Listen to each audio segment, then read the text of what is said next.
BA second year के second paper के लिए धर्म दर्शन जिसका नाम है, उसके लिए फर्स्ट यूनिट में आज मैं कुछ बतलाने जा रही हूँ। धर्म और रिलीजन में अंतर, अक्सर ये प्रश्न आता है। तो हम देखें कि धर्म क्या है। भारतीय धर्म ग्रंथों में धर्म की बहुत व्यापक व्याख्या की गई है। हम वेदों, उपनिषदों, गीता और महाभारत को देखें तो इसमें धर्म के विभिन्न अर्थ बताए गए हैं। ऋग्वेद में धर्म को विश्व का आधार बताया गया है, तो इसे ऋत या सत्य का अभिन्न संबंध कहा गया है। ऋत, जैसा कि मैं फर्स्ट ईयर में बता चुकी हूँ, ऋत एक प्राकृतिक नियम है जिसके अनुसार सारा संसार चलता है। देवी देवता भी इसी ऋत के अनुसार चलते हैं। रात दिन, मौसमों का आना जाना, सभी कुछ ऋत से बंधा हुआ बताया गया है। तो वेदों में ऋत को धर्म माना गया है। अब हम बात करें उपनिषदों की, तो उपनिषदों में धर्म को सत्य और कर्तव्य से जोड़ा गया है। बृहदारण्यक उपनिषद में तो कहा गया है कि धर्म ही सत्य है। इसी कारण सत्य वचन बोलने वालों को धर्मयुक्त वचन बोलने वाला कहा गया है, तो धर्म वचन बोलने वालों को सत्यवादी कहा गया है। यानी कि इन दोनों में कोई भेद नहीं है उपनिषदों में।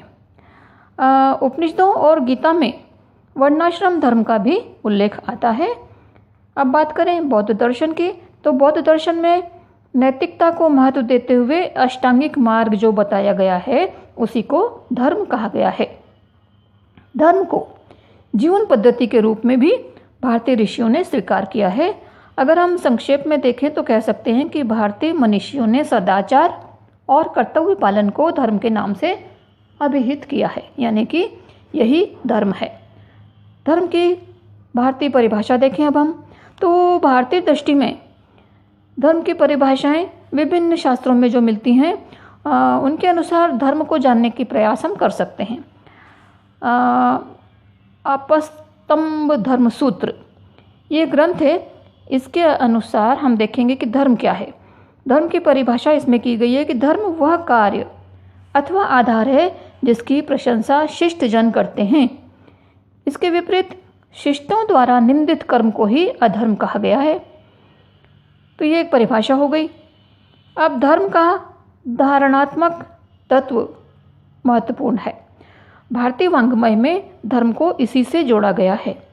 धर्म वह है जो धारण करता है। ये द्र धातु से निकला है और द्र धातु से निकलने के कारण इसका जो शाब्दिक अर्थ होता है वो यही होता है कि ये धारण करता है। जो समाज को धारण करने की सामर्थ्य रखता है वही धर्म है। महाभारत में कई जगहों पर धर्म को इसी अर्थ में बताया गया है। धर्म शब्द की उत्पत्ति की जो दृष्टि है उससे यही अर्थ धर्म का लिया जाता है। ये जैसे हमें पता है कि धर्म शब्द की व्युत्पत्ति संस्कृत धातु ध्र से हुई है। इसका प्रयोग धारण करने के अर्थ में ही किया गया है। शब्दार्थ की दृष्टि से अगर हम अब देखें तो धर्म शब्द की उत्पत्ति 3 तरह से मानी गई है। सबसे पहले देखेंगे ध्रियते लोकः अनेन इति धर्मः, अर्थात धर्म वह है जिसके द्वारा लोक को धारण किया जाता है। लोक यानी कि इहलोक, ये लोक जिसमें हम रहते हैं। दूसरा अर्थ देखें इसका, धरती धारयति व लोक्य इति धर्मः, अर्थात धर्म वह है जो लोक को धारण करे। लगभग ये दोनों एक ही तरह की परिभाषाएं हो जा रही हैं। तीसरा इसका देखें हम, ध्रियते यह स धर्मः, अर्थात जो धारण किया जाए वो धर्म है। देखिए, एक तरफ ये लोक को धारण करता है और इसकी दूसरी परिभाषात्मक व्युत्पत्ति को हम देखें तो उसमें हम पाते हैं कि जिसे धारण किया जाए वही धर्म है। मतलब धर्म एक तरह का हमारा लक्ष्य है। तो ये जो लक्ष्य है हमारा, ये इतनी दूर नहीं होना चाहिए कि इसे हम धारण ही ना कर पाएँ। यानी कि धर्म एक तरफ इस लोक को धारण करता है और दूसरी तरफ धर्म वो है जिसे हम खुद धारण कर सकें। तो वह कर्म जिसके करने से करने वाले का इस लोक में अभ्युदय हो और परलोक में मोक्ष की प्राप्ति हो, वही धर्म है। जैसे किसी वस्तु या व्यक्ति की वह वृत्ति जो उसमें सदा बनी रहे और उससे कभी भी पृथक ना हो, उसी को धर्म कहा गया है। धर्म धारण कर लिया है तो उसे आप छोड़ेंगे नहीं, ये हमेशा के लिए आप में बस जाना चाहिए, रच जाना चाहिए। ईश्वर भक्ति, कर्तव्य अकर्तव्य आदि से संबंधित धारणाएं भी इस धर्म के अंतर्गत आ जाती हैं। समानता, यज्ञ, सत्संग, तौर तरीका, ये सभी धर्म के अंतर्गत शामिल की गई हैं। तो धारण करने का जो अर्थ है उसके अनुसार धर्म वह है जो समाज की एकता और संगठन को स्थिरता प्रदान करे। डॉक्टर राधाकृष्णन ने भी इसी अर्थ को ध्यान में रखा है और उन्होंने कहा है कि धर्म एक संयोजक तत्व है, या कि एक सीमेंट उन्होंने इसे माना है, जो कि मनुष्य और मनुष्य को आपस में जोड़ने का काम करता है। वैशेषिक दर्शन हमारे देश का एक महत्वपूर्ण दर्शन है, जिसमें अणु सिद्धांत की व्याख्या की गई है। यह हमारे यहाँ का पहला आणविक दर्शन है।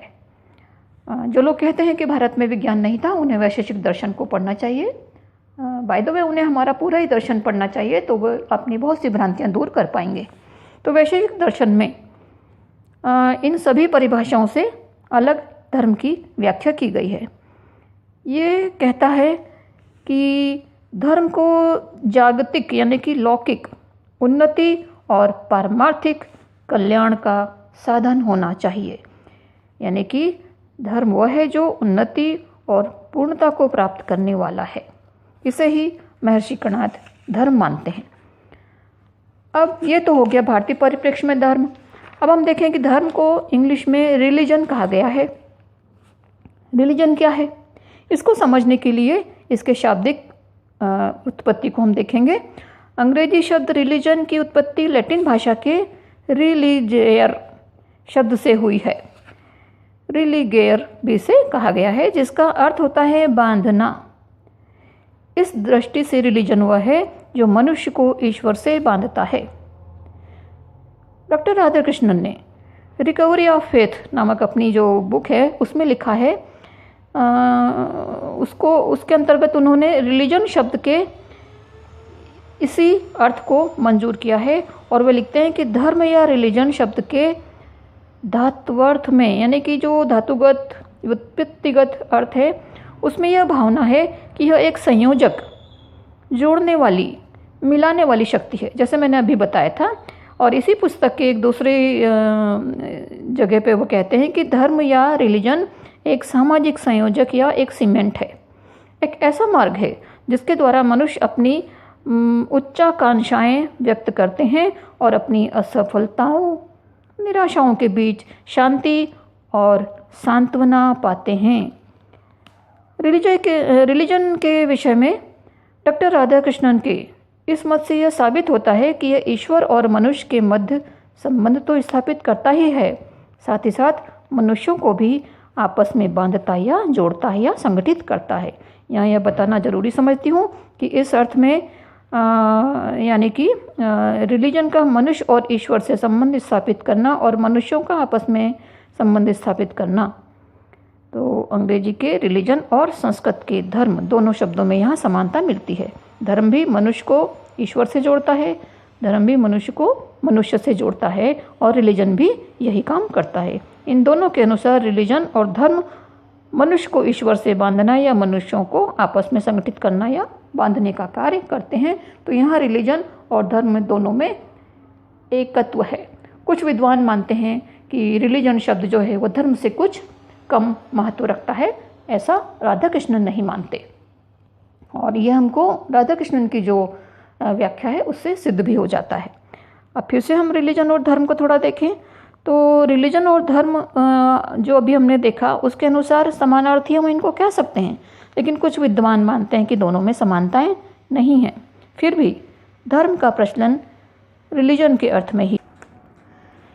डिक्शनरी में ढूंढें तो अंग्रेजी शब्द रिलीजन के कई अर्थ मिलते हैं, जैसे किसी जाति, मत, पंथ या संप्रदाय के रीति या तो उसके आचार कर्म आदि को रिलीजन के अर्थ में ही लिया जाता है।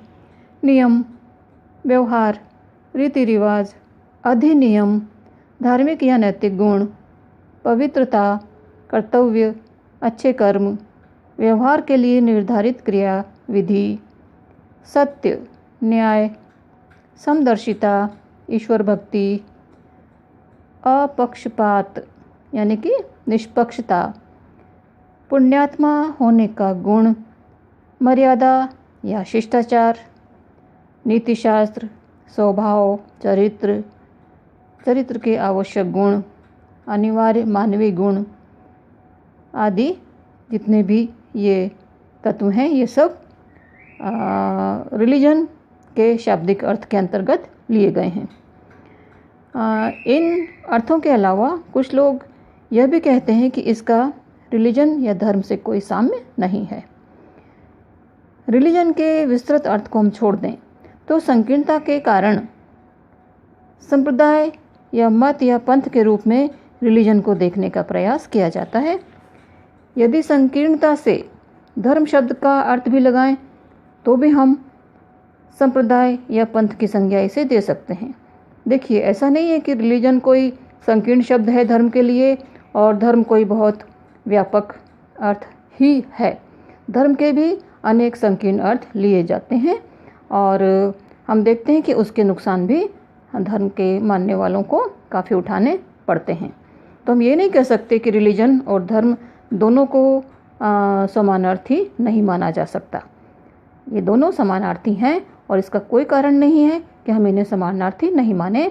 जैसा कि डॉक्टर राधाकृष्णन ने धर्म और रिलीजन दोनों को सामाजिक संयोजक या एक सीमेंट की संज्ञा दी है। दोनों जोड़ने वाली या मिलाने वाली शक्तियों के रूप में उन्होंने इन्हें देखा है। तो रिलीजन को अध्यात्म या पारलौकिक अर्थ में लेने वाले विचारकों ने इसके सैद्धांतिक, संवेगात्मक और व्यावहारिक पक्ष पर जोर दिया है। इन विचारकों को धर्म की परिभाषाओं से यही पता चलता है कि रिलीजन संप्रदाय का सूचक नहीं है। यह ईश्वर और मनुष्य और समाज के संबंधों को पक्का करने या बनाए रखने की एक शक्ति है।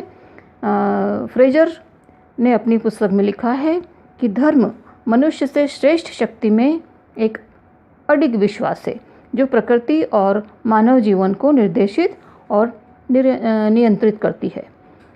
एक और दार्शनिक हुए हैं जेम्स मार्टिन न्यू। इन्होंने भी अपनी बुक में लिखा है, स्टडी ऑफ रिलीजन नामक अपनी पुस्तक में ये लिखते हैं कि रिलीजन या धर्म अनादि और अनंत ईश्वर में वह विश्वास है, यानी ईश्वर के मनस और इच्छा में विश्वास जो इच्छा ब्रह्मांड पर शासन करती है और संपूर्ण मानव जाति के साथ नैतिक संबंध रखती है। मैक्टागार्ड का नाम भी विद्यार्थियों ने सुना है।